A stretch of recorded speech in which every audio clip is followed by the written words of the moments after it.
மத்திய அரசு கொண்டு வந்துள்ள தொழிலாளர்களுக்கு விரோதமான சட்ட தொகுப்பை உடனே வாபஸ் பெற வேண்டும் என வலியுறுத்தி அனைத்து தொழிற்சங்கம் சார்பில் மணிக்கூண்டில் கண்டன ஆர்ப்பாட்டம் நடைபெற்றது.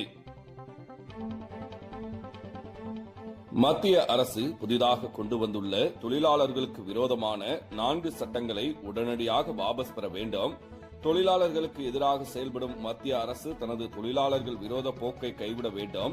தனியார் மயமாக்குவதை கைவிட வேண்டும் என வலியுறுத்தி திண்டுக்கல் மாநகராட்சி அலுவலகம் அருகே மணிக்கூண்டு பகுதியில் CITU, AITUC, LPF, MLF, HMS, INTUC தொழில் சங்கத்தைச் சேர்ந்த 50க்கும் மேற்பட்டோர் கண்டன ஆர்ப்பாட்டத்தில் ஈடுபட்டனர். கண்டன ஆர்ப்பாட்டத்தில் பங்கேற்றவர்கள் மத்திய அரசுக்கு எதிராக கோஷங்கள் எழுப்பினர். சனிக்கிழமை இரவு 10 மணி அளவில் கிடைக்கப்பெற்ற தகவல்.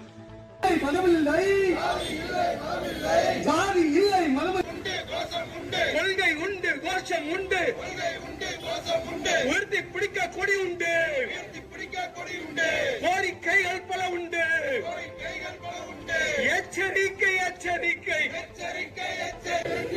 வாபஸ் வாங்க, வாபஸ் வாங்க.